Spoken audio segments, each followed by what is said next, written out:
Well, hello. How are you? Yes, I am the creepy Trivago guy. Don't I kind of look like him? I kind of look like him. I don't look like him. All right. Now I really don't look like the creepy Trivago guy. Yes, I'm Morning Guy Tai, and I'm known by many things. Tony V, the Boston comedian, calls me the man who's been fired by every radio station in Boston. It's not true. It's not true. It's not true. I didn't work for all of them. Welcome to Radio Days, Fishtails 2019. I should tell you that the name Tai comes from the Latin for, no it doesn't, it's just my initials. It's my initials. They put me on the air next to another guy named Tom. Wait, there's a mysterious story just debunked, right? So I worked at WFNX in Lynn, which was a great station. Let's hear it for WFNX, the defunct. Yay! Where were you when we had rating books? Thank you very much. So now I'm the artist formerly known as Tai. But these days I do host a show on WUMB radio for UMass Boston. And I do support, thank you, and I do support ZoomX Radio in East Boston, where high school age kids are doing shows all the time. Radio, alive and well. We have a great lineup of people for you tonight, and we're going to start with Chris Anderson. You might know Chris from his work at the Eastern Point Lit House, or maybe you've just seen him around town, because he's always around town, right? He's back at Fishtails tonight for another rock and roll story, this time about radio. Chris Anderson.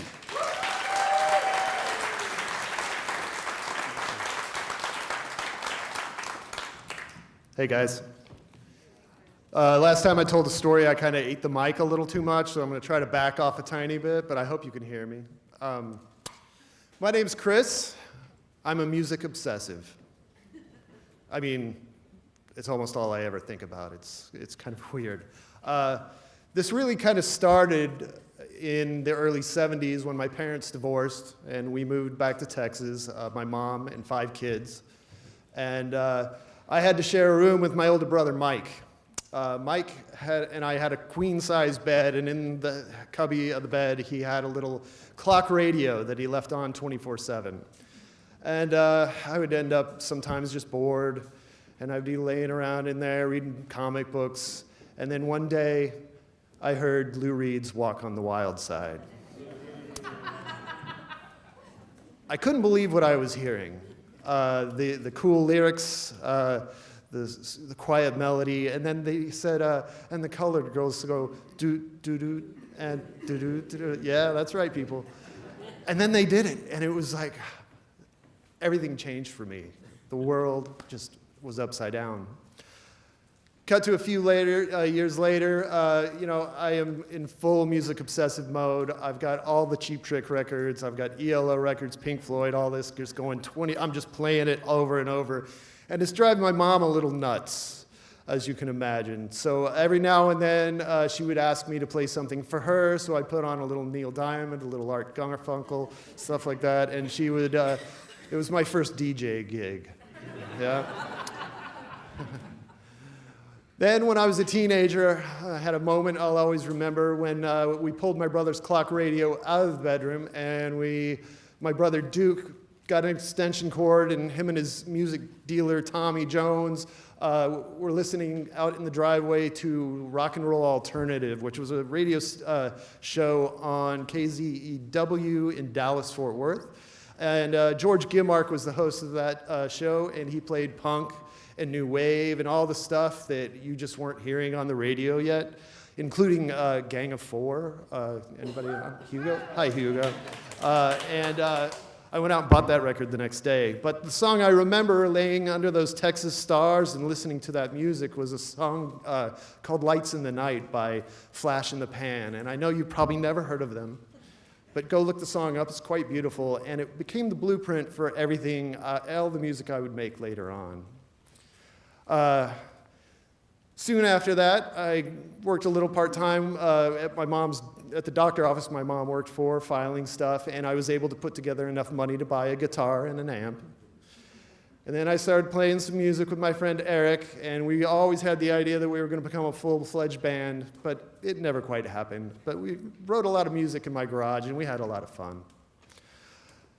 Then, cut a few years later, and I'm working in a bar, and I meet my friend Rex. And Rex is one of those guys that you see him, and he's just total charisma. And then he gives me this tape, and it's equal parts The Replacements and Van Morrison and The Who. And I was like, dude, you gotta put together a band. And he goes, okay, you're my guitarist. And that's how I learned to play the guitar, is by going on tour with the Shag Nasties. Unfortunately, our tour was sponsored by a major beer company, and we really liked beer, and it was a rough year. And after that, I left that band because it was just not sustainable. We'll say that. But that was when I first heard myself on the radio.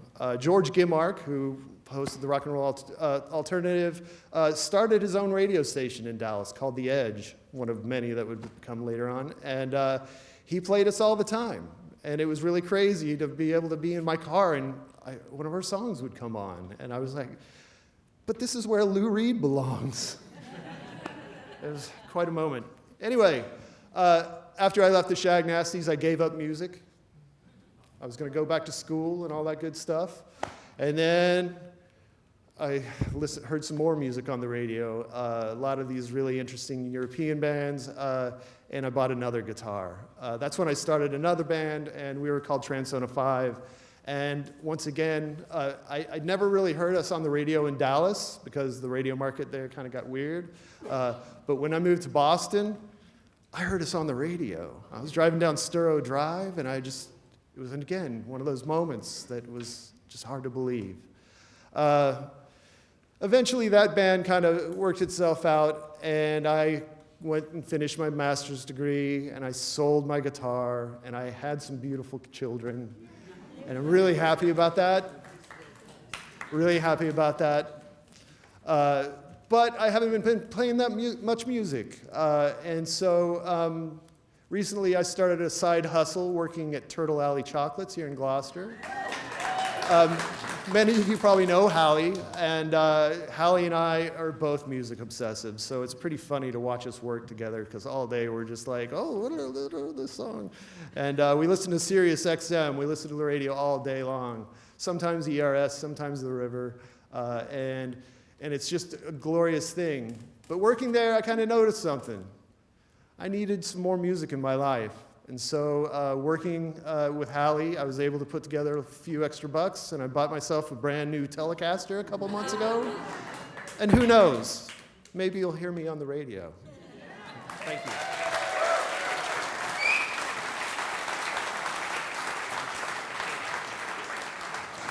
I like that. I like that. Awesome. Thanks, Chris. I appreciate that. So this time, you're going to be applauding probably when you hear many of the call letters that you have been listening to for your whole lives, most likely. And there are some real age ranges here tonight. I can see people here from 3 to 103. Am I right? It's a pretty good crowd. I'm serious. There's some youngsters and there's some oldsters. I dye this to look distinguished. It's not working. All right. The next storyteller for you tonight is Holly Harris, and there's going to be some call letters. There will be call letters. We share a radio station currently. Holly Harris's show is on WUMB, as is mine, but hers is on once a week. It's called Spinning the Blues. You'll find it on Saturday nights at 6. Holly has been involved with music forever, for ages. Introducing bands, the names of the artists that she's introduced from the stage are just, well, she'll probably tell you, not me. She hosted a show at Tufts Radio called The Morning After Blues, and that started her in this whole thing, okay? So now you get a commercial show on WCGY. Come on, give it up for that defunct radio station. CGY, we listen to CGY. And that was called 10 O'Clock Rock and Blues. Then came GBH, the monster. BOS, almost 15 years on WBOS, doing a blues show. Holly Harris, come on. She's an award winner, and she's here tonight, ladies and gentlemen, telling her story, Holly Harris. Thank you very much for the introduction. I was wondering who that was about. No, really. It's just such a pleasure to be here. It really is. And as I was coming over here, I also have a Texas tail, by the way, so nice and fitting that I'm second. As I was coming over here, I was realizing, and all week, that I had really been on stage for a lot of years, but had never talked about myself. And I've always, introduced people and trotted off or talked about other, giving messages or sending musical messages. So this is kind of terrifying, but fun. And I was going to say, hold the tomatoes, like looking around from Shakespeare's days, and I'd say here, hold the organic tomatoes. It's kind of where I think we are. So my story comes from a time in the late 80s when I thought I was going to move to Austin, Texas. And it was during the People's Express airplane era when you could fly from Boston to Austin for $85. And I took advantage of that. And I decided I was going to move to Austin, Texas. So there's a famous club in Austin called Antone's, owned by the late Clifford Antone. And they had several blues festivals, and I thought, this is a great opportunity. I teach school in Salem, and I'll go for a couple of weeks either during a school vacation or in the summer. So I rented a motel room at Motel 6, and I should have probably gone to the north side of town, but I was on the south side of town, if you know Austin. And I also rented a typewriter, and I furiously typed things and brought over different cover letters to places, and I was hired. I actually got a job, which I did not take. So I ended up interviewing 3 different artists that I'm going to mention. And I walked around with my little Sony tape recorder, and the first fellow was a band member of Clifton Chenier, the famous King of Zydeco's band, and his name was Warren Cesar, and he wasn't a well-known member of the band. He was the accordion player. But we were fascinated, I was fascinated with the music, and he was fascinated that I came from Boston, and he also had a cooking show, because I love to cook. But he cooked raccoon and squirrel brains and really weird things in this show. And so one day I was interviewing, it was during this 2-week period, I was interviewing Clifton, and he brought me to the real Stubbs Barbecue. And if you go to like Trader Joe's or anywhere, you can see Stubbs Barbecue. Well, Stubbs was alive then, and a big tall man, and it was under the interstate, and he cooked this incredible meal. And it was something I'll always remember. And one of Clifton's last shows was in 1987, I believe, at Night Stage in Cambridge, so there was a Boston connection. And his son, CJ, is now the Prince of Zydeco and carrying on the Zydeco tradition. I'm sure there's Zydeco people in this house tonight. So the second person is Coco Taylor, and what a gracious woman. B.B. King was probably the most gracious musician I'd ever met, and also the first blues artist I'd ever heard. And Coco Taylor was the female counterpart.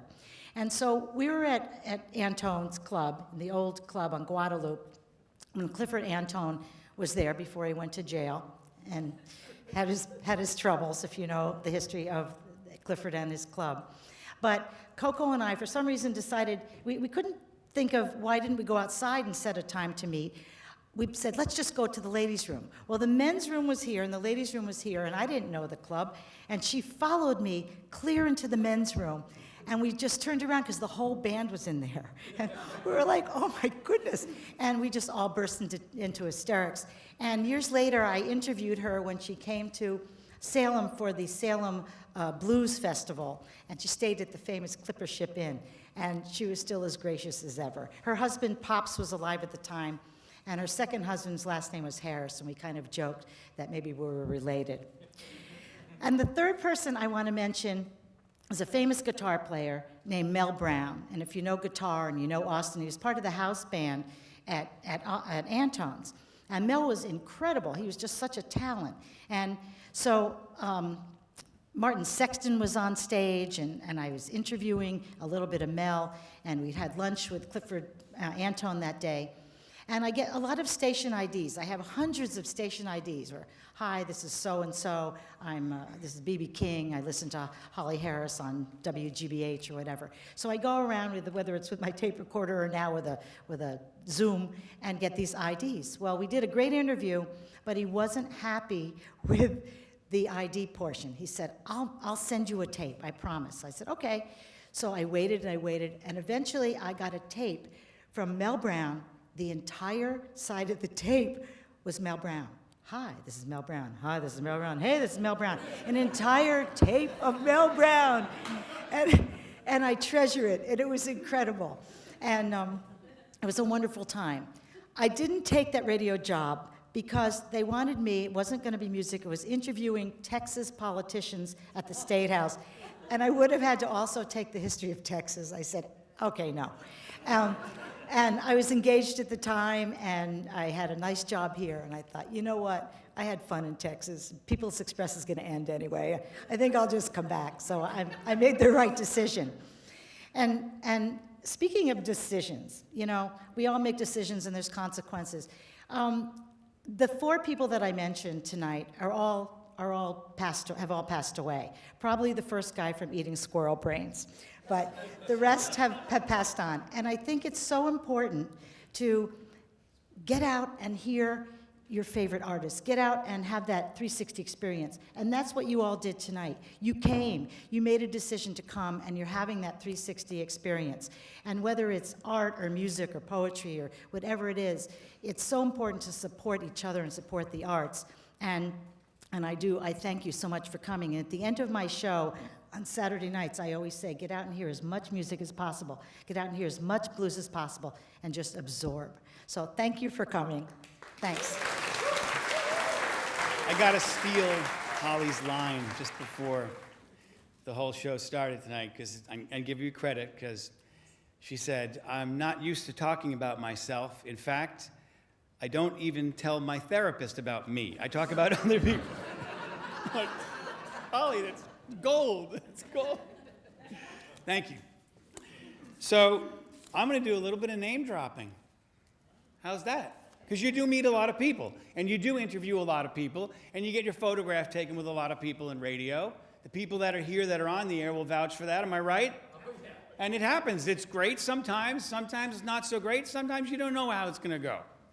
So Stephen Van Zandt. Who knows Stephen Van Zandt? As I met him, and I said, you know what, dude? You're a triple threat. You're the kingpin of Bruce Springsteen's E Street Band. You're also on The Sopranos, one of the greatest television shows of all time, and one of the most successful. And you got your own syndicated national radio show, 1, 2, 3. You're a triple threat. And he just started laughing. And I said, this guy's a good guy. So then we line up for a photograph, and I'm standing behind him. And I lean over and I go, hey, Steve, I brought a Sopranos soundtrack, and you better sign it. And he turns to me, and all of a sudden, his eyes meet mine, and that big Silvio Dante, Mafia, I've killed many, many people face is looking right at me, and he goes, I better. And I go, if you want. But he did sign it. Yes. So our next presenter tonight is John McElhenny, and he's a Fishtails fan, first-time storyteller. Let's give him a warm welcome. He knows the art of the spin. John? Thanks for the nice introduction. I think what Ty's talking about is, I used to work in public relations and still work in communications, so that's what he's talking about there. But I first wanted to start out by offering my condolences tonight to the Celtics fans among us. It's been a tough week for those of us in Celtics Nation. Our team's out of the playoffs, and so I guess it's looking forward to next year. But I've been a Celtics fan for a long time, my whole life. And I remember I used to listen to the Celtics with my dad on the radio, actually. We were talking about some people in Boston radio, and I remember listening to Johnny Most, a longtime Celtics radio announcer, 40 years for the Celtics, famous. He had this gravelly, raspy voice. I'm not going to attempt to do it here, wouldn't do it justice. Yeah, we'd listen in the car, driving back from a Boy Scout meeting or a practice, my dad and me, and we'd be listening to the Celtics, and it'd be long stretches of silence, so besides Johnny Most, But my dad and I wouldn't talk a lot, so my dad didn't talk a lot. So it wasn't that he was angry or distant or mean or anything, he just didn't talk a lot. So if I'm being honest, now that I'm a dad, I think more about it, I think he just had trouble connecting with the four of us kids. He just started out a family when he was 21, was never affectionate, never told the kids that he loved us, never went to the movies or anything with us, never read books with us. It was just how he was. And I was thinking about it this week, and I never remember getting a hug from my dad. So, not one time. I thought that was strange, and I just remembered it this week.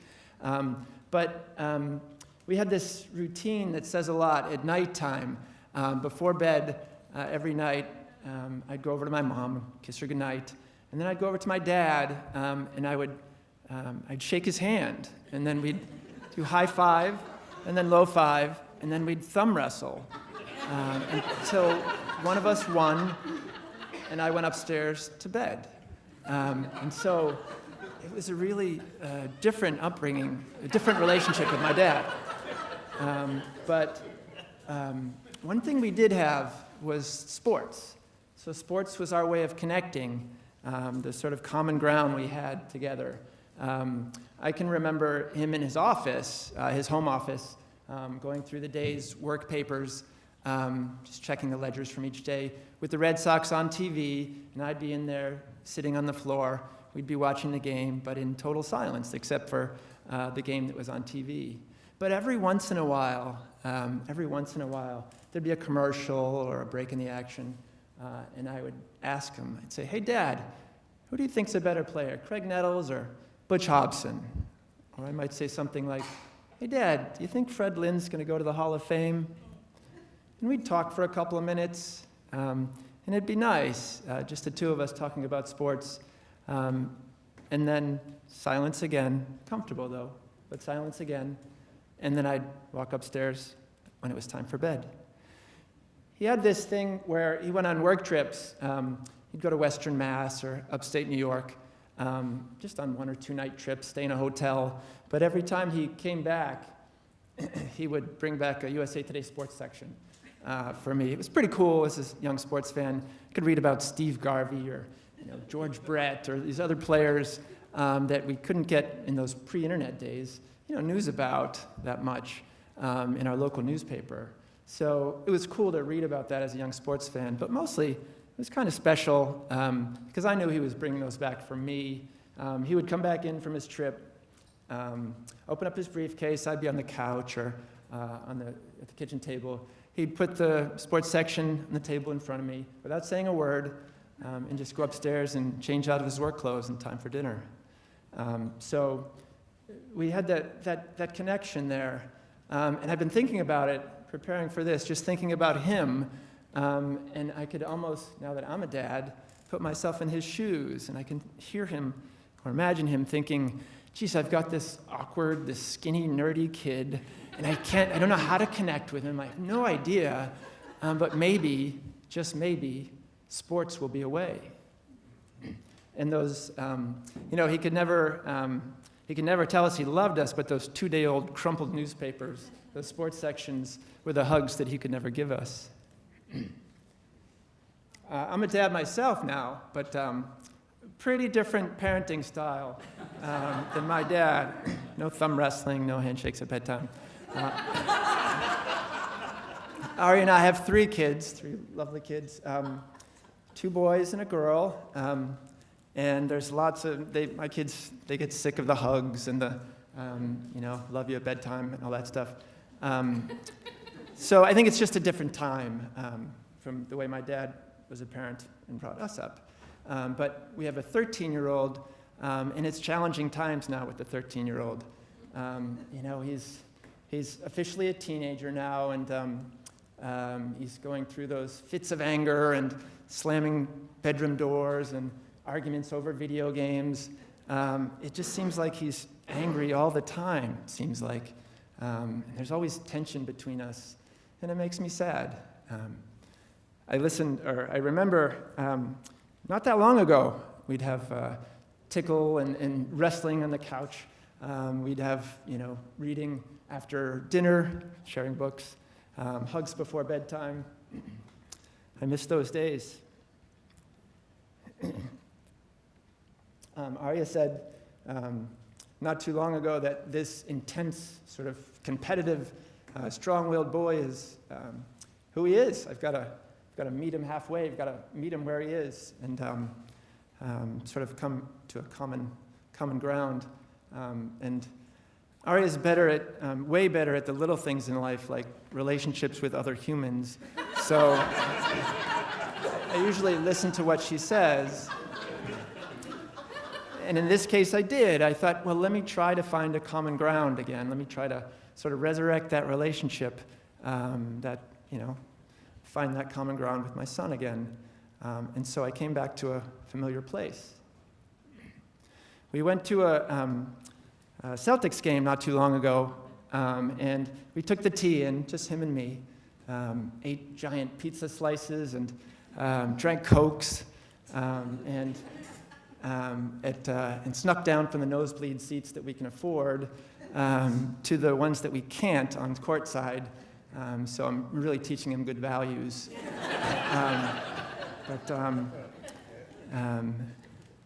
But it was a really nice time, and we've been watching basketball games together, through the playoffs, and so we're trying to resurrect, that bond. Some days it goes well, and other days it doesn't. Those arguments over big important things like, will you just pick up your laundry off the bedroom floor? And it's never about the laundry, is it? But we're trying, and so there are times, when there are good days, and for a while it's going really well. Sometimes we'll be coming back from a basketball game or an indoor soccer game in Danvers or Peabody, and we'll be in the car and the Celtics will be on. You can hear the squeak of the sneakers on the floor over the radio, and he'll ask things. There'll be silence for a while, but then after a few minutes, he'll ask something like, "Hey, Dad, who do you think's better, Kevin Durant or James Harden?" Then he'll say something like, "Do you think Jason Tatum will go to the Hall of Fame? What do you think, Dad?" And we'll talk for a couple minutes. Just a couple of guys talking about the game, talking about the player, talking about the season, and then there'll be comfortable silence again as we continue the drive home. Thank you. Thank you, my friend, thank you. So, Mike Mullaney is our next speaker, and I remember when he was just that guy driving the van. Wow. Now he's run right over me and everybody else to the top. So Mike Mullaney is currently the Assistant Program Director and Music Director at Mix 104.1, one of America's most popular stations. And you know something?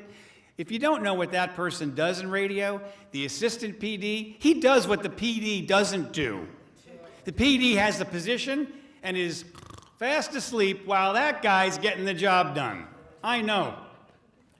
So Mike has been there for, like I said, 20 years, which is amazing. And he's also the proud host of a show called New England Lifestyles, which spotlights nonprofits. Mike came roaring out of Bridgewater State. Of course, he ran the radio station there, because that's what people like that do. They run the radio station wherever they are. You sensing a theme here? So then it was off to ZLX, BOS, and the River.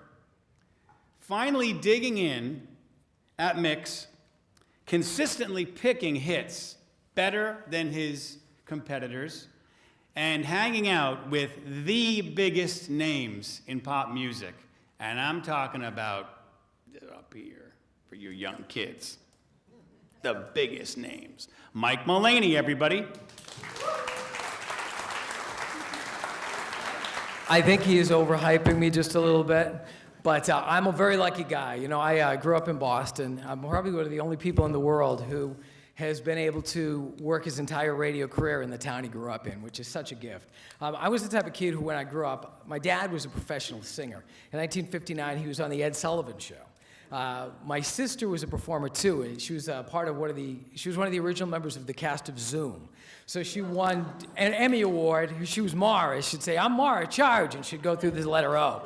So I was always around entertainers, so it was a fun thing. And my thing was, I loved music, you know, I loved it. And I'll never forget the day I first heard Van Halen. It changed my life. So I wanted to be a singer in a band. And I ended up singing in a bunch of garage bands with terrible names, Forced Vengeance. I was the singer for Eden Exposed. That was a great band. Eventually, I realized I was not a great singer, but I loved to sing. I loved everything about music. And I figured out that there was a way to be around music, and that was to get into radio. And what a gift it's been. I've had the opportunity to really meet some of the great people in music. I mean, people you dream your whole life of running into. And my job as the music director, it's basically, I listen to music. I go to concerts. I interact with artists on the way up. And you meet people, and you see this crazy amount of talent, and you end up seeing them become huge stars. So it's really amazing for a guy like me. And the story I'm going to tell is somewhat similar to the story Tai told about Stevie from the E Street Band. You don't always stay on the right side of artists. Now, I've had great opportunities. I mean, I've been invited to Taylor Swift's house twice. What? Me? It's because she knows the power of radio and she wants to be on good terms with radio. By the way, Taylor, about this tall, 6 feet tall, always wears 4-inch heels too, so she looks like a goddess. She really does. Wonderful lady. But the story I'm going to tell you is the day that I ran afoul of an international superstar. And when I talk about a superstar, this person has sold over 100 million records, 11-time Grammy winner, and I think is the current reigning Grammy winner for Album, Song, and Record of the Year. This is the story of my running afoul of Bruno Mars. So we go back to October of 2014. Joe Riccatelli, who runs RCA Records, calls me and says, "I have a record I'm going to play for you. It's going to blow your mind." So I'm pretty excited. Joe brings it in, and he plays the song. And a bunch of the people in the room are like, "Yeah, it's okay." And in my mind, I'm like, what? This is the greatest song I've ever heard. The song was Uptown Funk. This is one of the greatest songs ever. It is a song which has 3.5 billion YouTube views. It just went over a billion Spotify streams. So he plays it for me, and I love this thing. And I'm a guy who likes social media. I live my life on social media a lot. My wife often says to me, "Is there anything you ever thought that you didn't say or tweet?" So as soon as he plays this for me, I'm pretty excited, and I run to my computer. And I jump on Twitter, and I'm a guy who's got, you know, a decent amount. I don't have crazy amount of followers. I get about 500 followers at that time. And I write on Twitter, I say, "I just heard the new Mark Ronson, Bruno Mars song, and I can say without fear of hyperbole that it is the greatest song of all time." I think nothing of it. Now, nothing I've ever tweeted has ever gotten any more than like 10 retweets. I then go off and do some stuff in the studio. I get back, look at the post, and in less than an hour, it's been retweeted 577 times. I'm like, what? That's interesting. And one of the questions is someone says, "Describe the song." And I say, "Well, it sounds like The Time and James Brown in front of it with a wall of brass, and Bruno positively wails." And next thing I know, it's been retweeted 600 times. I'm like, wow, look at me, Mr. Popular. 5 minutes later, Joe Riccatelli from the record company calls me and says, "What the hell are you doing?" I'm like, "What are you talking about?" He says, "This is a secret release. It's not being released for another month." Okay, so I'm a little panicked. I took down the tweets. But here's something interesting about Twitter. Once you tweet something, just because you delete it does not mean it goes away. Screen grabs everywhere. It didn't go well for me, and I was bummed out. But the cool thing is I got another 1,000 fans. Followers on Twitter, so cool. But then I realized that the Bruno community now is following me, asking me questions constantly. they keep tweeting at me, hey, when's his next release? And I don't know anything. Fast forward 2 years, and Bruno announces that he's going to be I was part of CBS at the time, I'm now part of Intercom. Bruno announces that he's going to be on our We Can Survive, which is a breast cancer charity concert in Los Angeles. Now, I know he's been working on something, so I tweet out, hey, Bruno Mars has just announced he's going to be part of the We Can Survive concert. And if I'm a betting man, I'd bet he'll have new music before he hits the stage. Just guessing. I don't know anything. And I think about it, and I go get a cup of coffee, and I get back and I say, you know something, I should probably take that down. The Bruno people are going to speculate like crazy. Before I can get to my Twitter account, phone rings.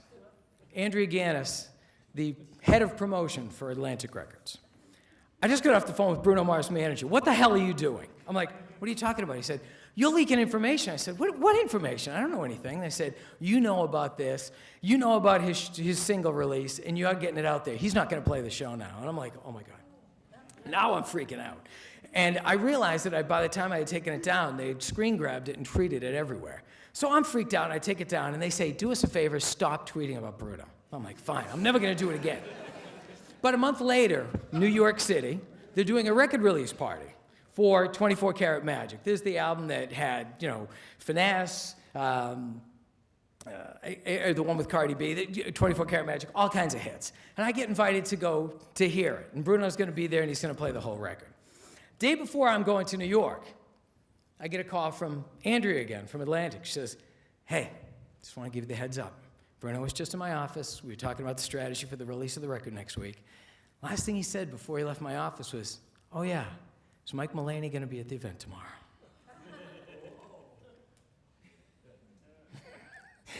Now I am in full-fledged panic. I go to New York, and I'm sweating it out. I get into your place. It's a beautiful place, Tao in New York City. Beautiful place. They have great salmon, by the way. And everyone's waiting to hear. It's one of the nice things about going to these events. They take good care of you. And I walk in, and Julie Greenwald's here, the president of Atlantic Records. She sees me and says, oh, you did come. All right, I'm going to go tell Bruno you're here. And at this point, I'm freaking out. I'm thinking, they're just messing with me at this point. Well, Bruno comes out and he plays his whole record, and I think it's a masterpiece. I'm thrilled. I'm sitting right up front. I'm dancing along. It's great. So everyone gets in line for their opportunity to just take a photo with Bruno. Julie comes back over to me and says, Bruno wants you first in line.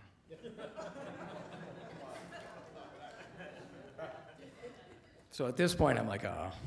So I grab a friend of mine, big guy, runs an R&B station. I say, hey, can you come back there with me? He's like, no, you made your bed. You're sleeping in it. So here I am at the front of the line, and at this point, my heart is beating through my chest. I'm terrified. Now, Bruno is not a big guy. I'm 5'7". Bruno's about my height. So we walk into the room, and now this is a room backstage, and there are two entrances, one here, one here. You go in this door, you meet him, you come out this door. They walk me in, and they say, Bruno, this is Mike Mullaney. Bruno turns around and says, so you're the guy. And there are curtains on either side, and he says, boys, close the curtains. No, I said, Bruno's not a big guy. His 4 bodyguards, 6'4", they look like offensive linemen for the New England Patriots. These are big guys. At this point, I've never been more scared. And there is Bruno. By the way, great-looking guy, perfect skin. I mean, it's just as cool as you imagine he looks. And he comes up to me, gets right in about 3 inches from my face, looks at me and says, so you're telling people about my music, huh? And I'm thinking, all right, here comes the left. Or is it going to be the right? He's going to take a swing. He looks at me, tries to give me a tough look, takes a step back, laughs, and says, I'm messing with you, Mike, but please, I want to let you know something. When I create music, it's like a child. And I work so hard on it, and it should be my opportunity to introduce my child to the world. And you took that away from me on Uptown Funk. I'm glad that my fans love you. I'm glad they follow you. But do me a favor, promise me you will never say anything about my music again until I say it first. And I say, Bruno, no problem. No problem at all. He then grabbed me and took a photo with me, and that was the moment. Now, the reason I bring that up is because I have that photo. And I want to show you what fear in someone's eyes looks like. Can you see this? Ah! I am scared to death. And that was the night met and almost got my butt kicked by Bruno Mars. Thank you. So Lori Grande is next, and I'm crazy about her because she's awesome. And listeners were crazy about her when she hosted the morning show with JW, on WKLB radio for 13 years. Morning radio is a tough, tough game. And to survive and thrive is the tops in radio.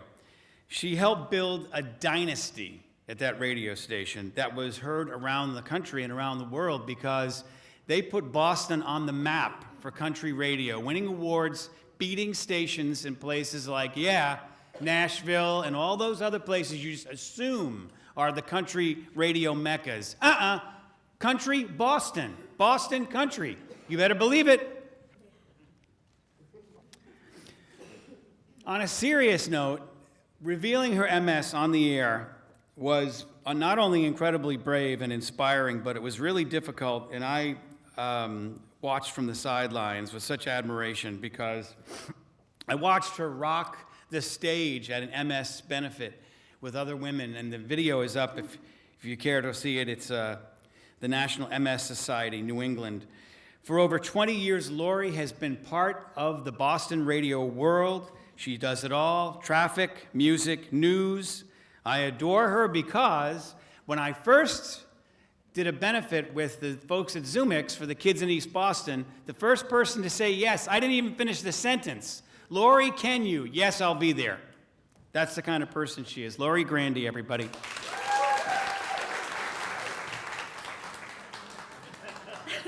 You know, I was listening to all these great stories, and I was thinking, I should have told a story about, interviewing Taylor Swift or Tim McGraw or Kenny Chesney or Eartha Kitt.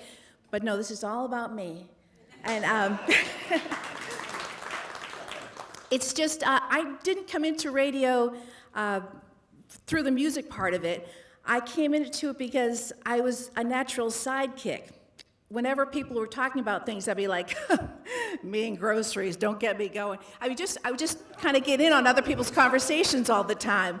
You go, girl, yeah.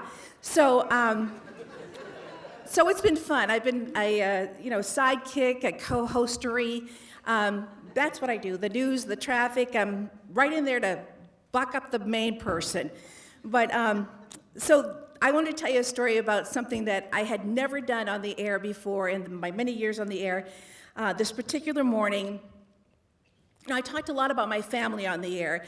I didn't mind at all telling their secrets. My parents, my sister, my brother, and it was so interesting when you go out and see people at an event and they would say, hey, how's that rash? Or, did your sister's cat come home? And, it's funny because you're in a room actually on the radio, you're just in a room with one other person or two other people, so you just feel like you're just talking to that person. Not like 100,000 people can hear you. So when they say stuff like that, you're like, oh yeah, I said that. So this morning, I had gone through a lot of bad relationships because I was divorced for 14 years, and I just happened to, go online. Anyway, it was a lot of times I'd be on the air in the morning, and I'd be underneath the desk in between newscasts going, Mom, I know I lent him $5,000, but he said he loved me. And now I'm not attractive to him anymore, and he's not calling me, or, whatever it was. And she would say to me, no matter what, dry your eyes, get back on the radio. And I'm really glad she did that, because if she had coddled me, I would have been in a ball, like just rocking in the corner. So she was always like, just get back on the radio. So I had one guy who, I was going out with him for a while, and I said, Mom, he was out on my patio last night. The problem is I lived on the 8th floor at the time, so my nieces made up a song about him up on the rooftop, Tim, Tim, Tim. Anyway, so there was this particular morning, I decided that I was going to say what I wanted, because I read The Secret, and I know that, I'm putting it out into the universe, and, I know, I had stopped sleeping in the middle of my queen bed because The Secret said, if you're, leaving room for somebody else, so I'd be like over on the side waiting. So that morning I decided that I would say, I'm putting out my shingle again. That's exactly what I said. I'm putting the shingle out there again because I'm looking for another relationship. I'm ready for it. And of course, at the time, I'm just telling my partner, JW, I'm just telling him that. But I'm telling a lot of people that as well. So it's out there, and that night I went to do my appearance at the Sylvan Street Grill, which we did country nights there in Salisbury and Peabody, and it was so fun. It was wonderful because I couldn't ever fill a ballroom or a stadium, but I could fill a patio. So, the nice thing was when people would come, there wouldn't be enough room for people to sit down. So I'd say, would you mind sitting with these two people over here? And the cool thing is that they would become friends, and next time they would come together. So it was just a lot of fun. And my parents would come every time because I'm a child. But they were their own little celebrities themselves because they would come in, they'd be like, hey, Mother Teresa, special ed, because I was always talking about them on the radio. And of course, if I was upset about anything, my mother would say, dry your eyes, get back on the patio, radio, patio, whatever, just dry your eyes and get back out there. So that night, a fella comes up to me with a bunch of black-eyed Susans, and he says, I heard you this morning. And I said, well, thank you very much for listening. I appreciate that. I thought, that's nice. And he went, no, I heard you. I heard you say you're putting your shingle out. And I thought, why not me? Why can't I be that guy? And I was like, psycho! I'm like, whoa, universe, back off. So I thought, I have a stalker, and that's fun. But my mother was there that night, and she was the one who actually thought he was a pretty good guy and thought he was interesting and thought he was a strong guy. And I thought, well, if I think the world of her, so whatever she says, okay, maybe she's right. So I kind of got used to this guy, and he grew on me like a carbuncle or a barnacle. And I'm happy to say that we've been married for 1.5 years now. And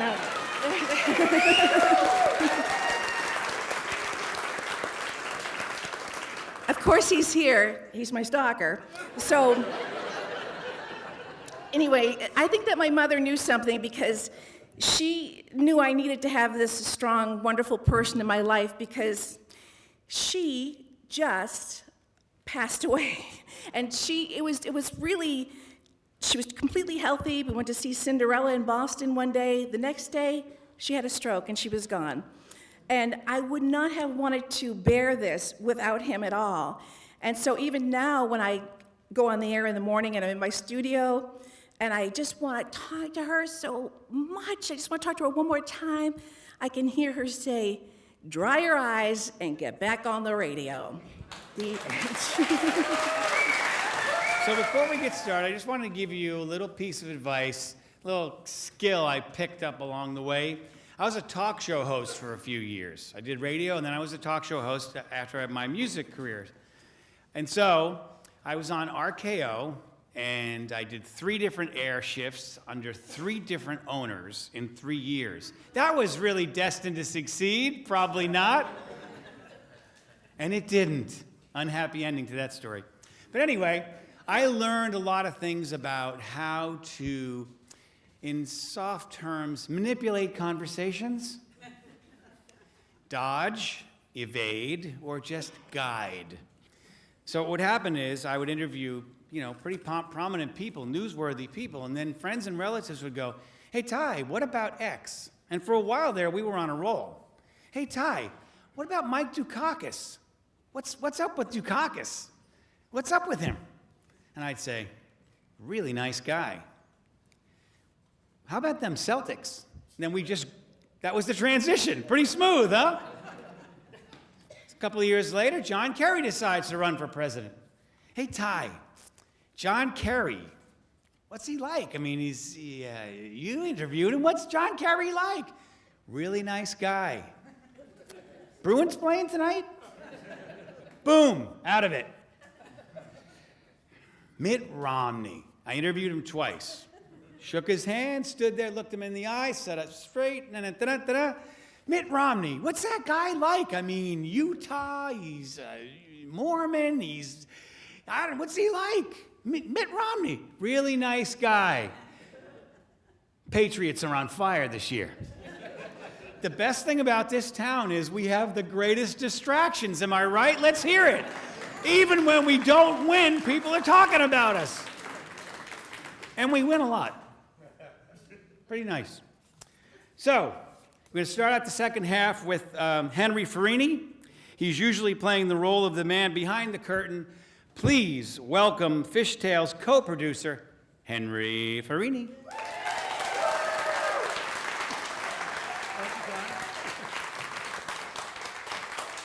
Thank you, everyone. I guess you're not supposed to pull your pants up in front of everyone, but they're coming down. So, I'm going to tell a story about a radio station, the only radio station that was ever broadcast from our city. So, everybody who's been here for a while knows that it's our friend Simon. But this is not the story that my good friend Kenny told in this spot last October. This is about after Simon Geller left Gloucester. And with this film that I did with him, I interviewed him once, and I asked him, Simon, how long have you lived in Gloucester? And he said, 24 years. 23 years too long. And that is what Simon Geller was like. But he was a lovable curmudgeon. Anyhow, my story starts in 1989. This is a few months after Simon sold his station, and he left town. And what happened was I was driving down Maplewood Avenue next to the car wash, and I look up onto the second story of the car wash, and Charlie Works, the guy who runs the car wash, had this big reel-to-reel tape recorder in his hands, and he chucked it into this dumpster. And I knew exactly what was happening because this was Simon's last station, and I knew that he had split like a few months ago, and that Charlie was cleaning out his station. So I pulled the car in, I yelled up to him, Charlie, can I come up and check out the place? And he said, sure, take whatever you want.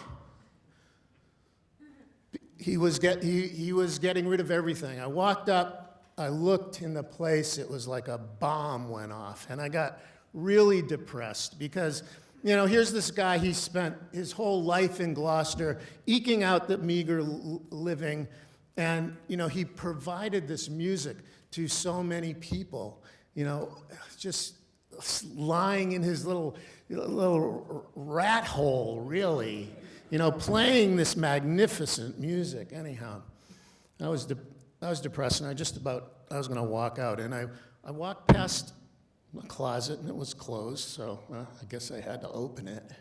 And I started to open it, and I could hear like, no, no, no, no, no, no, no, no, no, no, no, no, and I opened it up, and the music's faded out. But there in this closet was this magnificently arranged library of all of Simon Geller's master tapes, 15-inch reels, 7-inch reels, cassettes, records, all of his programming that when he transferred over from the records that Mrs. Pett gave him years ago, he put them all onto tape. And when he went out, so now he had 3 hours that he didn't have to change a record. So I showed it to Charlie, and he said, are these going? He said, your treasure is my trash. Please take them. So I put them into my car, and I brought them back to the house.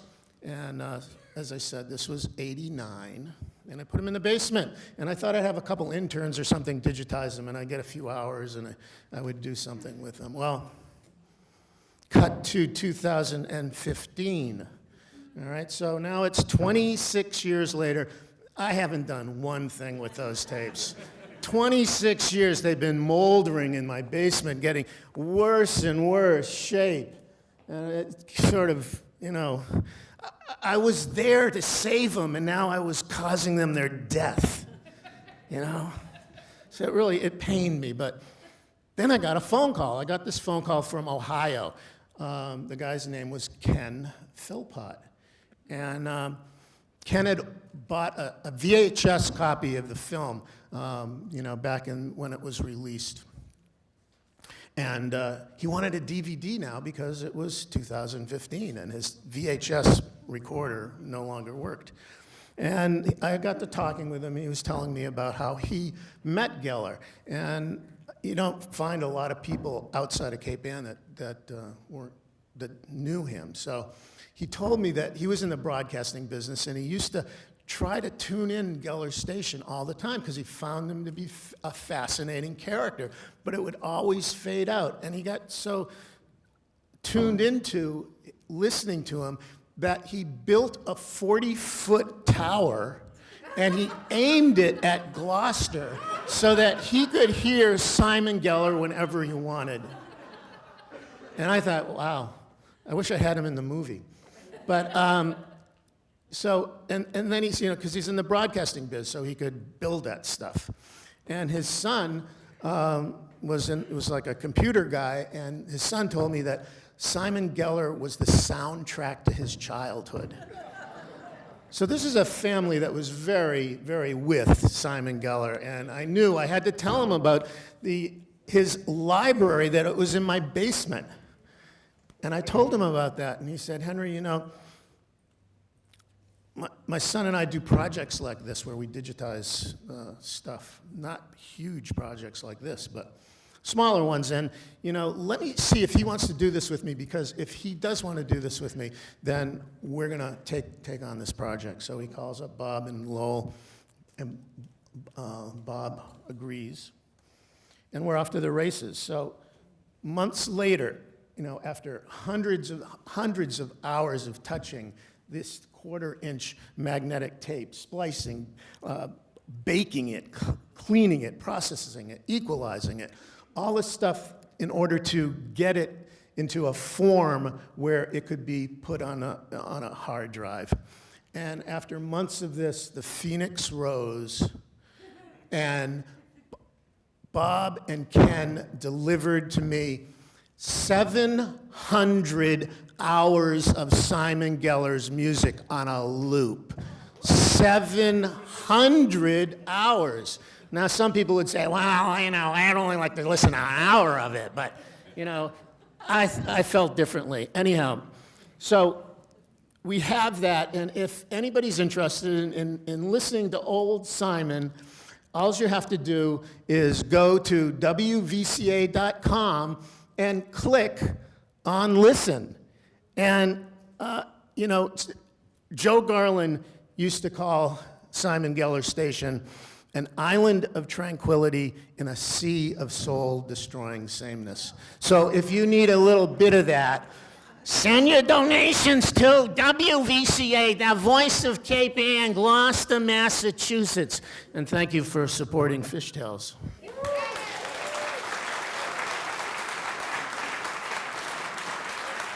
Thanks, Henry. Thank you. Before we bring on the next speaker, I want to recognize Bob Nelson. Bob, just wave to everybody. Bob Nelson has been on WMWM, Salem State's radio station, since 1981. He's on tomorrow at noon. He cannot be stopped. I love it. Awesome. So now I'm going to introduce you to somebody who is also a north of Boston radio legend and been doing it since he was 13 years old.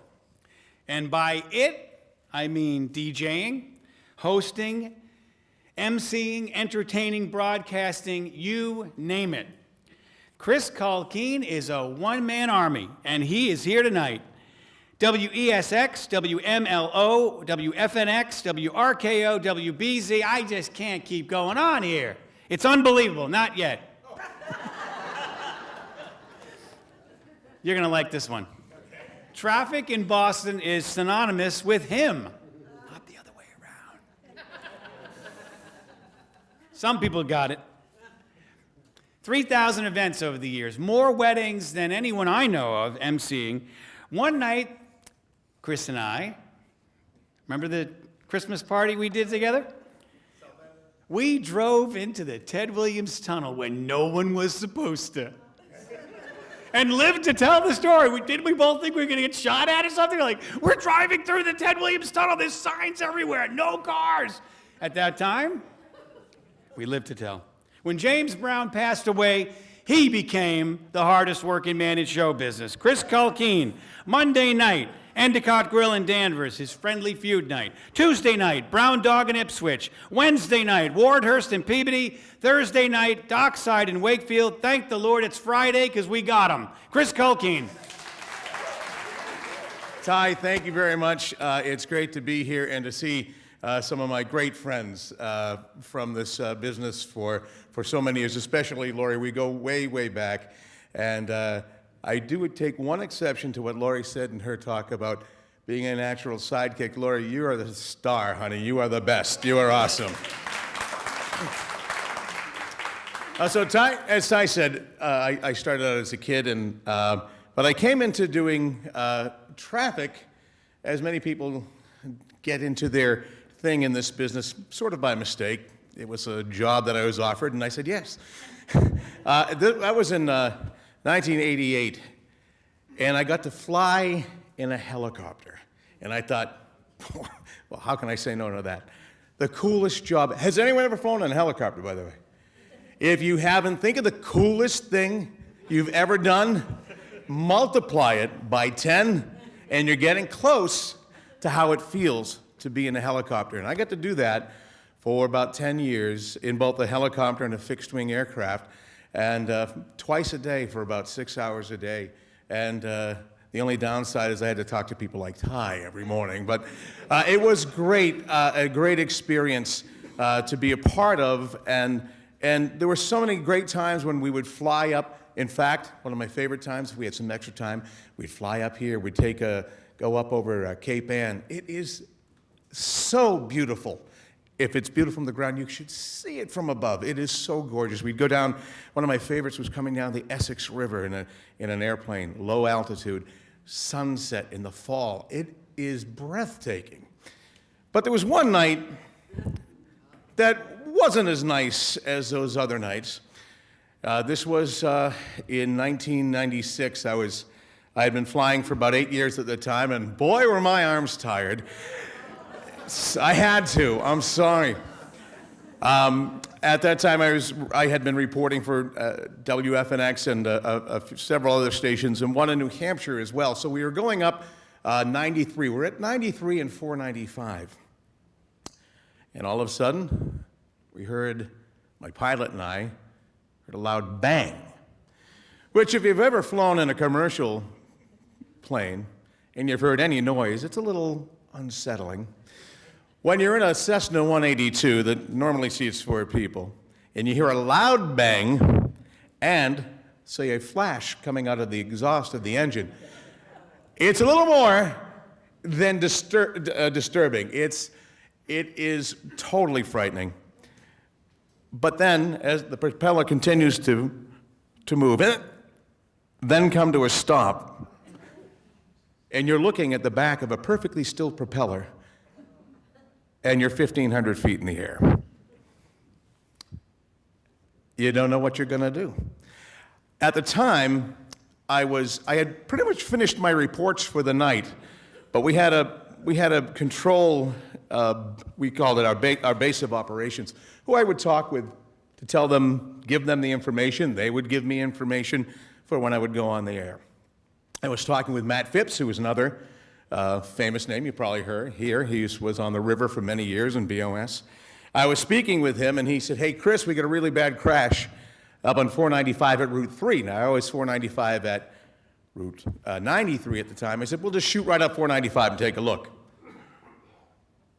2 minutes later was the bang, the flash, and the stall. So my response as I was talking to Matt was, oh my God. right? And he said, oh, is it a really bad accident? And I said, no, we're not there. We're not going to get there. My pilot, his name was Tom Hott, who flies for Southwest these days. No, JetBlue. I'm sorry, JetBlue. He flies for JetBlue. Was fairly new pilot for me. He's about 24, 25 years old. Was incredible. He went right into training mode, calling out Mayday, calling out our location. I was talking to our base, trying to tell them where we were. We continued on. We turned, knowing that, well, maybe you can land on the highway, right? But no. It's November, it's dark, and it's rush hour. There's no room on the road for you. So there's a pond over here and a parking lot. And there's woods over here and a parking lot. And he decided to go to the trees, which at the time I thought, are you out of your mind? So we're making it over the trees. We keep descending. I keep giving updates.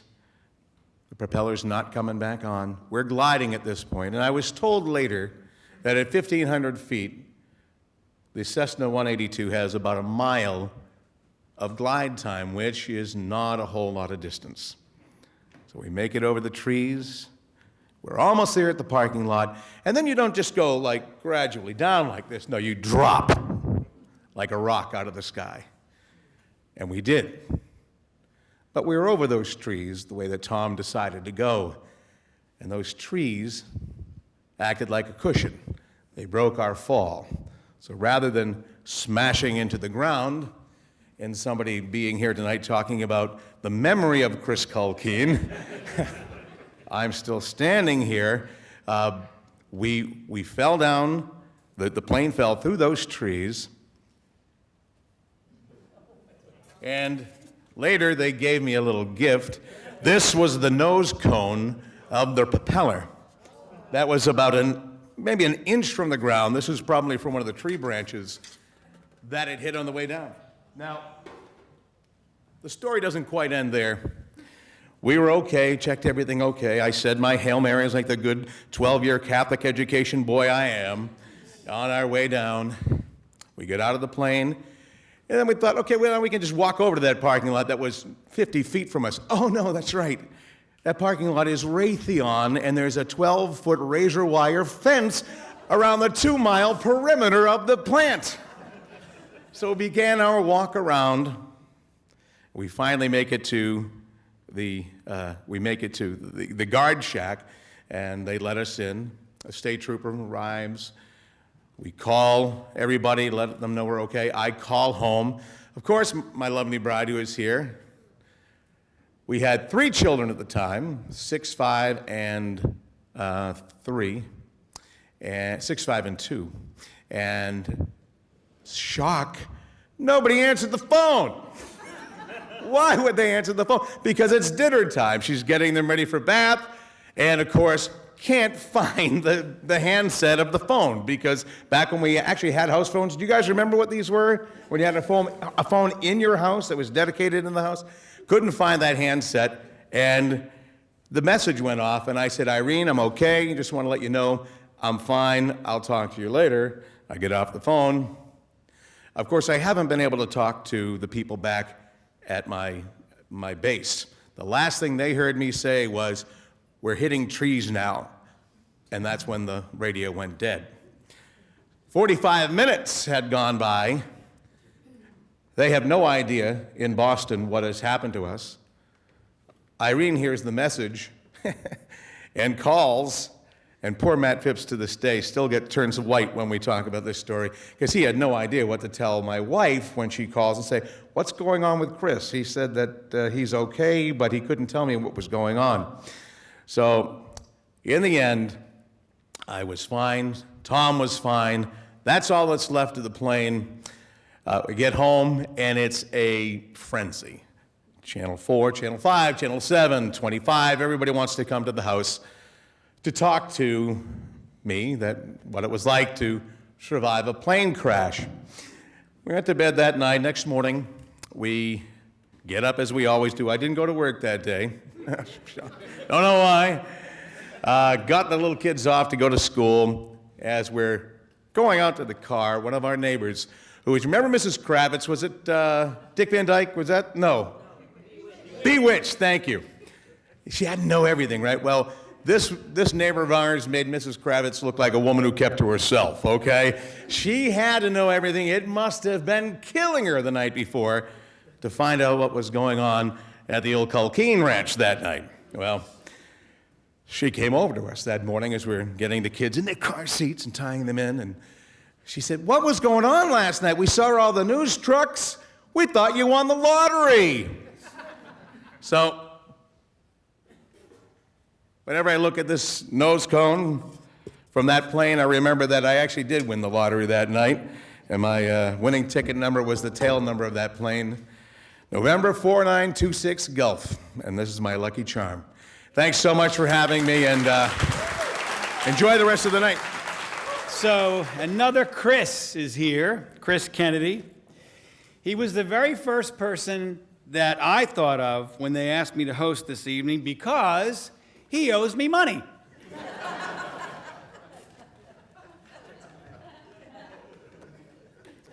Chris found himself, like Bob Nelson, at WMWM at Salem State on their college radio station. From there, he scooted down the coast a little bit to Central Square Lynn, the hot spot that it is, and WFNX radio.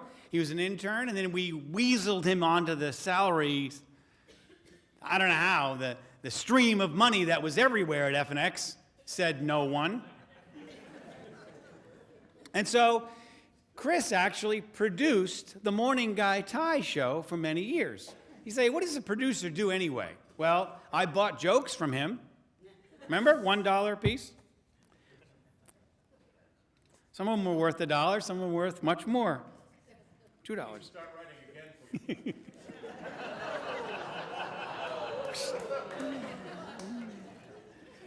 So what Chris did is he simply gave me the confidence to go on the air every day and compete against the big boys, the big guns. Maddie in the Morning on KISS, Charles Lacrodera on BCN, Howard Stern, and all the others. And every day I would be beaten in the ratings by Maddie in the Morning on KISS, Charles Lacrodera on BCN, you know the rest of the story. But Chris is the best guy in town.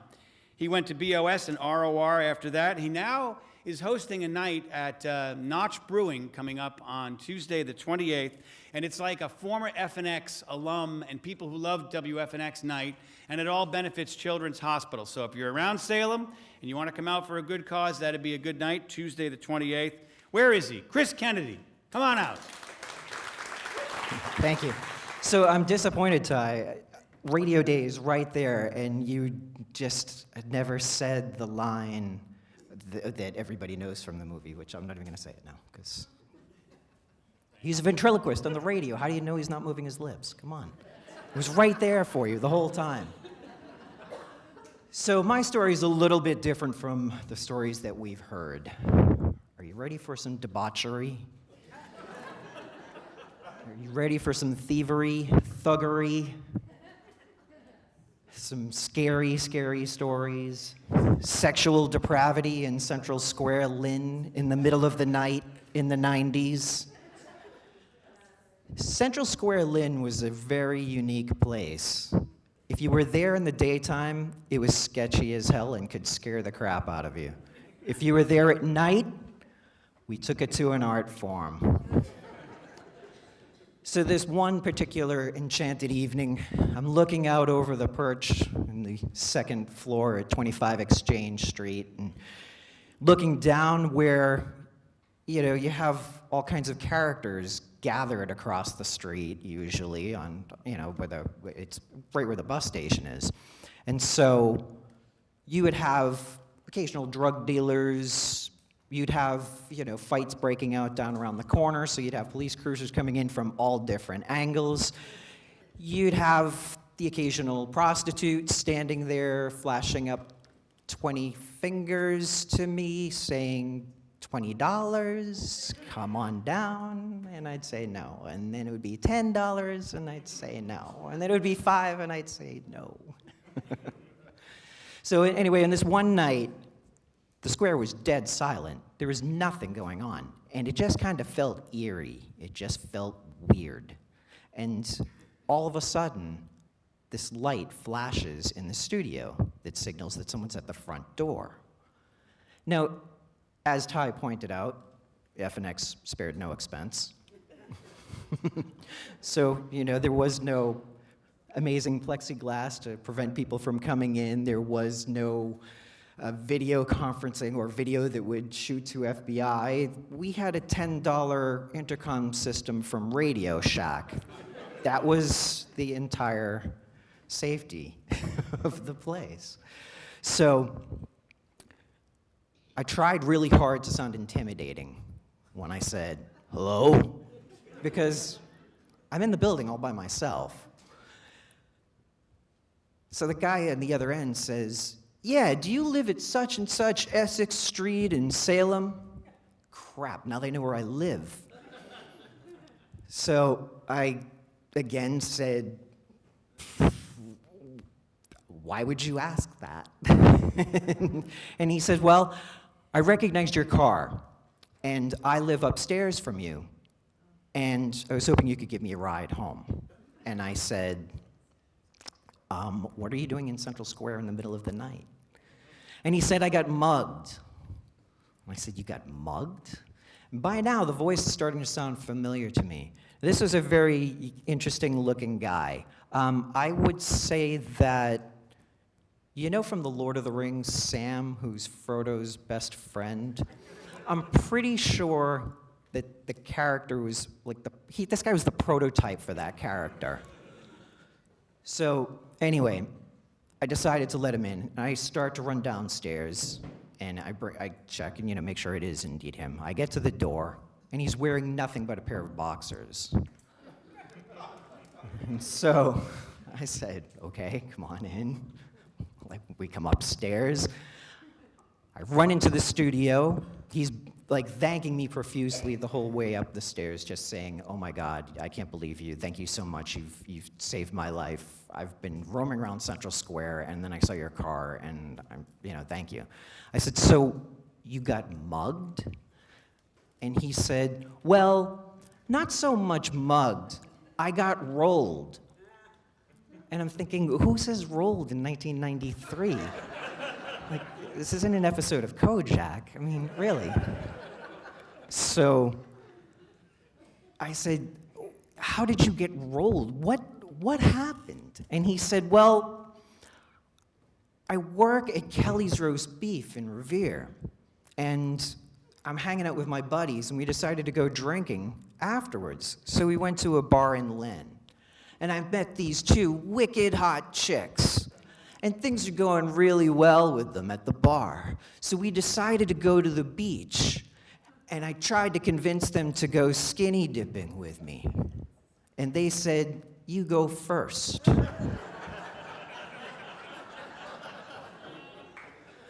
So he did. And he's splashing around in the water, and he said, I'm bouncing around in the water, just having a good time, and I turn and look, and I see them running down the beach. So I climb out of the water and go to chase after them, only to realize they only left me my boxers. He said, they got my car keys, they got my wallet. What am I gonna do? And I said, well, if they got your wallet, you should call the cops. And he's like, I can't, I had 2 joints in there. Again, 1993. So anyway, he says, can you give me a ride home? And I said, I'm on the air until 6. You're gonna have to hang out. And he said, all right, well, can I go crash on the couch? Well, I knew that there was a morning show that was gonna be coming in a little bit. And this guy in his boxers on the couch was probably not a good idea. So I went to my locker, and I just grabbed the only T-shirt that I had there, and it was from the band Fret Blanket, and I threw it to him, and he put it on. And I wasn't really thinking about Fret Blanket. The song that they were pushing was a song called Twisted, And across his chest when he put the shirt on was a quote from the lyrics of that song. And it said, "Take my clothes off and drag me to the sea." Thank you. It's been a good night, right? It's really been a good night. I want to thank Maureen Aylward and Lynn McKenzie for roping us all into this year. We're very grateful. Our last storyteller is Paul Sacksman. I know for a fact that Maureen Aylward has dubbed him the coolest man she has ever known, and her favorite boss of all time. High praise indeed. Please welcome former publisher of Musician magazine, Paul Sacksman. So I'm listening to everyone tonight, and I'm thinking a question that I think we've all asked in our lives. What am I doing here? I was never in radio. I thought I should be in radio. In fact, I still fool professionals who think I should be in radio because I have a radio voice. And the fact of the matter is, I just sound like a radio. I broadcast in my nose, I found out in college, so that wasn't going to be my future, I knew early. I think I used the word, I was thinking about it because the subject was radio and not being in it, but how important radio was in my life. I thought I'd be in radio. Or I could end up in radio, although I realized my dad, when he got out of the Army, he worked for CBS. And my Uncle Louis told him, screw CBS, forget CBS, they're going nowhere. Small appliances is where it's at. You come with me, we'll sell small appliances. So toasters and radios. So my dad left a broadcast giant to go sell radios in New Jersey. So that was before I was born. I should have realized then that I'm probably not going to succeed in radio with that type of opportunity taken away from me at such an early age. So I grew up in the 60s, and everyone listened to not only the same radios, we listened to the same radio stations, we listened to the same songs. It was really a teenage symphony. It was quite a perfect storm. But I had my transistor, and like every other kid, I listened to it at the beach. In fact, you could just walk anywhere on a beach in those days because everyone was playing the exact same station. So it was just a huge stereo system on the beach. It was wonderful. So I walked the walk. I followed those radios. I remember listening so intently to everything. I mean, this was a time when music, and I'm a music guy, and that's really why I think I might be here. I did spend 35 years in the music business, but more importantly, I'm a music guy. And radio is the thing that turned me into that guy. And I blame it because it's been an addiction and it's been a passion for all of my life. So I listened to transistor radios like all the kids, and we jotted down all the top 100 hits every New Year's Eve. We took time with it, and we followed it, and we just spent our day listening to the radio. It wasn't quite the old fireside chats, but it was a new version of it. So my friends and I would listen to the radio, and in high school, someone talked about following your passion and all, and there was an exercise. You had to write down what are you going to be when you grow up. And I don't remember when I wrote it, but I remember seeing a year Mrs. Murphy took it out and showed me what I wrote, and it said DJ, that I wanted to be a DJ. So obviously somewhere in my life I yearned to be in radio, but it just wasn't to be. As I said, I kept getting what I considered thwarted in my approach. So I grew up in Danbury, Connecticut, and WLAD was the radio station in Danbury, Connecticut. It probably still is. And I decided I'm going to go in there and I'm going to get an internship because it's time. And I went in and, I was a proficient student. I thought I was articulate, that I could represent myself. The problem is I did look like I would rob your house at that time of my life. So I probably wasn't the intern they were looking for at WLAD in Danbury, Connecticut. So that's okay. I'm going to persevere. I will continue. So I come to Boston for school, which is how I got here. I went to BU. I went to the School of Public Communications. Again, only upping my chance of being a DJ someday. I'll go to the School of Public Communication. Well, those interesting, just a quick fun fact, Howard Stern was my teaching assistant at Boston University. I was a freshman and he was a senior. Biggest nerd you ever wanted to meet. Certainly didn't inspire me to go into radio, but I was motivated. So I went to TBU, I believe was the station in Boston University, which is a student station. BUR was classical and jazz, it wasn't my thing. So TBU, which only could be heard if you plugged into a certain socket in your dorm room. That was the network that I was going to be featured on. So I took my voice and I went on this station once, and I wanted to see who was up. I did a late night shift, and so I offered, I think, $10, which was like a month's worth of pizza back in the day. I offered $10 to anyone who could call it in.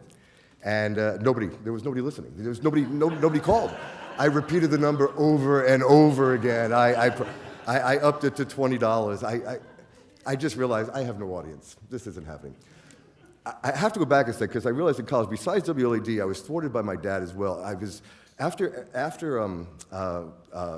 AM and transistor, like you were talking about the clock radio. When I turned in 1970, I turned 13, and it changed my life. And not because I was bar mitzvahed, but because I got a clock radio for my bar mitzvah. And that clock radio, instead of sleeping with the transistor under my pillow, now I could just set it and I could listen. And one night I'm listening, and WPKN out of Bridgeport, Connecticut, which was the Purple Night Network, I guess, for the University of Bridgeport, but I was told by the cool DJs it was the People's Cosmic Network. So I was listening at all hours of the night to the People's Cosmic Network, and I was listening, and they offered 2 tickets to the Bangladesh concert in New York if I could tell them, if someone could tell them, what does NRBQ stand for? So it's 2:30, 3 o'clock in the morning. I rush to the phone, and my dad rushes right behind me. Are you out of your mind? Are you crazy? It's 3 o'clock in the morning. What are you doing? Dad, don't bother me. I'm dialing. I've got to get through. I know it. I knew that I was going to win it because most people think it's the new rhythm and blues quartet, but in fact, it was quintet. And that was going to be my winning ticket to the Bangladesh concert. Well, my dad overruled me and shut the phone down at 3 o'clock in the morning. I did not get to go to see Bangladesh. Again, thwarted once again in radio. So we get to college, and I do this TBU thing, and that didn't work out. So I'm going to get an internship. And I go to a really cool station, which some of you may remember in Cambridge, was called WCAS. And WCAS, the coolest thing about it was not only did they play great music, they only ran from sunup to sundown. That was the station, sunup to sundown. Oh, God, how cool is that? I'm going to get that internship. LAD doesn't know what they missed. I'm going to CAS in Cambridge. So I go there, and I meet with a woman named Judith Brackley, who was working there, who is known amongst the radio station people. And once again, just like a repeat, I get shut down. I do not get this internship. This time, though, I get to meet Judith Brackley on the reverse. And about 15, 20 years later, I meet her at a concert that we're co-promoting at the Channel in Boston, and I introduce myself as the person you shut down at radio. She was smart enough to tell me that it's obviously the right decision because look where I ended up, and she would have gotten in the way of my success. And so it was nice to be vindicated on that run. So I figured, okay, I don't get that. I will find one, though. And I ended up at a station at MIT called TBS at the time. WTBS was the college station. And I was going to get involved in their fundraising. Okay, sounds cool, kind of interested. Well, behold, again, thwarted, which is just, the word I have to keep using. So out of the blue, instead of going and doing concerts and all the things that we were talking about in the meetings, Ted Turner comes to the school and buys the call letters from WTBS at MIT. That's the end of my internship. It's over. Before it even got started, I'm once again thwarted. Couldn't get my legs going in radio. I just couldn't get this handle. I did end up writing an entire phony term paper about my internship at WTBS, but I spent about 3 days at WTBS, fundraising before Ted Turner. So I was fortunate. I was told that health services were the future of communication people, and I was communication. I still look like hell, but I was a communicator, and I could cut my hair, and I'll get a job. And they said HMOs need copywriters. This is where the future holds, said my advisor. So I don't know how to get that job exactly, and so I go in the newspaper. I go to the Boston Globe, and I'm looking under Hospital Help Wanted, hoping it'll say internship or first right out of college, starting position with a hospital or an HMO. And it says, music magazine looking for salesman, call Gordon. which brings me to Gloucester. And I figured it's either fate or I'm calling it. I'm just going to call it, see what happens. And I call it, and a woman with a Cockney accent answers the phone, and she said, Musician Magazine? I said, oh my God. I said, where did I call? She said, Gloucester. England? I mean, this is incredible. I had no idea what was going on. This was just all very surreal. But I was invited up, and I got the gig, and I worked with Gordon Baird, a local citizen of Gloucester, a character, I guess is the word we could use. And I became a second lieutenant and ended up becoming the publisher in New York. I went to New York with Billboard. And so because I was with the musician and I was with Billboard, I really had an incredible view of the industry, of radio people, of the artists themselves. As you were mentioning, you meet so many stars along the way, and it was really all really very interesting to me. But as I sit back now and I think about it, again, with my voice, what should I have done, or what could I have done? Well, I don't know. I mean, I was never given the chance to really break out and give it my best shot. So this is my debut. This is my tonight. And I just want to mention, there's there's a couple things I want to say. Oh, here's another sport. I was supposed to be on the radio. Charles Laquadere. You mentioned Charles Laquadere. Charles Laquadere used to call people on their birthdays and play games on them. And I had a friend who sent in my name. Paul works for a musician, he's a good guy, it's his birthday. Would you screw with him, as you do on the morning mattress? And so I was living in Sin with my wife, who's now my wife for 32 years, but we were living in Sin in Salem, and I believe, if I remember correctly, you were blow-drying your hair, and I was just sleeping, because it's 6:30 in the morning, or 7 o'clock in the morning, and I missed Charles Laquadere's call. And so everybody knew, all my friends, and everyone goes, oh my God, I heard your name all over Charles Laquadere's show this morning. What happened? Again, it just wasn't meant to be. I tried to explain. It's just obviously not meant to be. I missed the phone calls. I missed the opportunities. So I was going to say that there are a couple of lines that I thought of as I'm looking back at my life here. And, as I said, this is my opportunity. I did a Fishtails about 5 years ago, and it was in a much smaller room down the road. So the fact that this is my second Fishtail and I'm headlining on a much bigger stage tonight, I think has vindicated the fact that I didn't make it on radio. This is the winnings that I had. So again, I'd like to take advantage of the opportunity. I always, Charles, when I got up here, Boston radio was fantastic. I mean, we had not only WBCN and COZ and commercial rock stations, we had all the college stations going. So it was fantastic, and the music was special. And FM really was. They say they had the commercial, "This is your mind, and this is your mind on drugs." This is your mind on AM, and this is your mind on FM. It was that different. This was the world that turned me on. This was John Coltrane, Jimi Hendrix. This was fantastic artists. And it was another world. It was a private club, and I felt privileged to be in it. So even though I didn't really get any professional currency out of it, except for being in the music industry and being a record guy and a music fanatic, I always wanted to kind of have a sign-off. And so this, I realize, is my perfect opportunity. And I always loved Charles Laquadere's sign-off, and I never had one of my own because, again, I never had the opportunity to have a radio show. So I'm going to just paraphrase that, and I believe it was something like, if the creek don't rise, and the good Lord's willin', and there ain't no meltdown, we'll do it all over again, another time, another day, another way. And so I'm going to say tonight, this is Paul Sacksman, and I'm signing out. Thank you.